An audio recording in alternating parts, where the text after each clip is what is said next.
seizing politics for our advantage. The problem is here, but the solution is clear. Many times, that is not the case. The problems may be evident, but the solutions are not clear. Here is RFK. We have many pictures here of all the politicians that were at Bitcoin 2023 in Miami a few weeks ago. And this is something that we just started a Twitter Spaces just today. We're going to be doing weekly. BJ Dichter and I, who wrote Honking for Freedom and really was kind of the mouthpiece for the Canadian trucker convoy a year and a half ago, and on Tucker Carlson, and has a big following of people in this fight for freedom.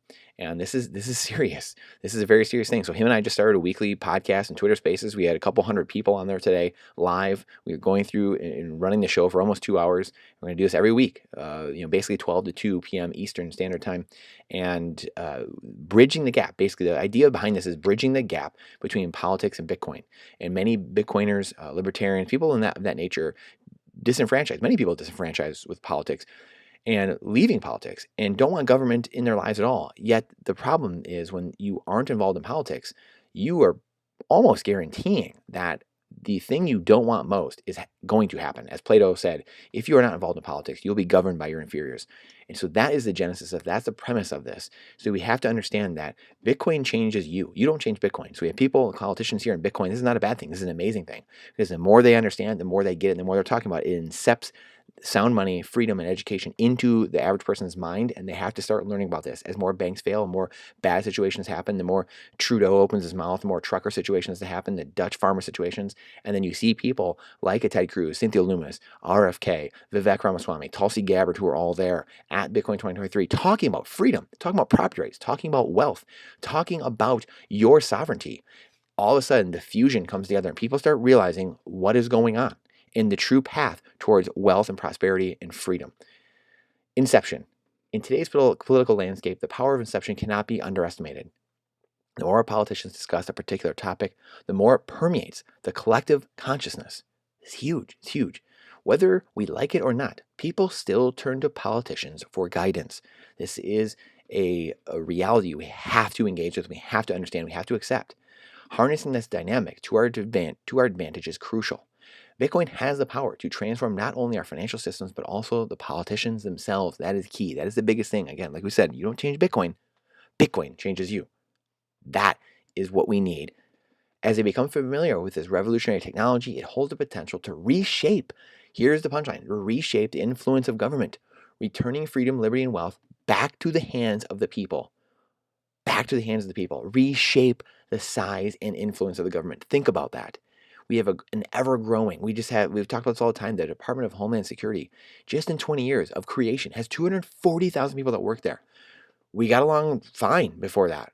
And now 240,000 people have to work there? They're not providing a good or a service for us. They're not providing anything to the economy, yet they're taking from the economy. They're not providing anything. Think about that.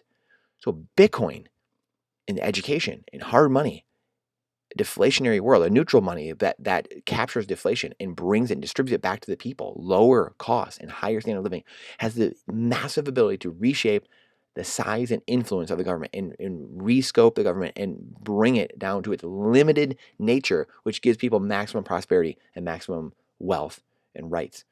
The power of local engagement. Embracing the truth that all politics is local is a vital step towards reclaiming control. By actively participating in local meetings and understanding the candidates running for office, we can enact meaningful change. Following the golden rule and embodying the principles we believe in, we can begin to question the necessity of government itself.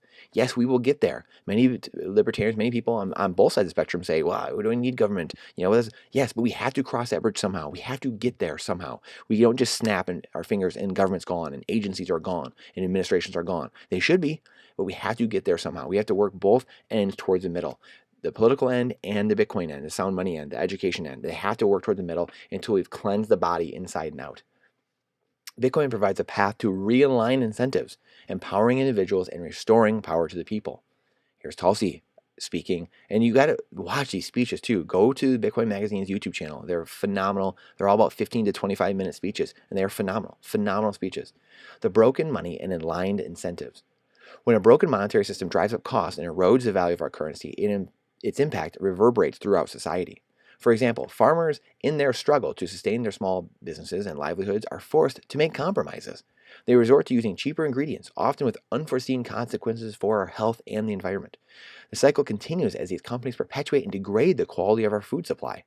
Aligning incentives through Bitcoin provides an alternative, fostering nutrient-rich and wholesome products, literally and figuratively, that prioritize the well-being of individuals and the planet. Here's Vivek talking at Bitcoin 2023 as well. The power of the vote. A common contention arises among libertarians and non-voters who seek to distance themselves from government intervention. However, as Plato shrewdly pointed out, abstaining from voting only ensures that those with opposing ideals will determine the course of governance.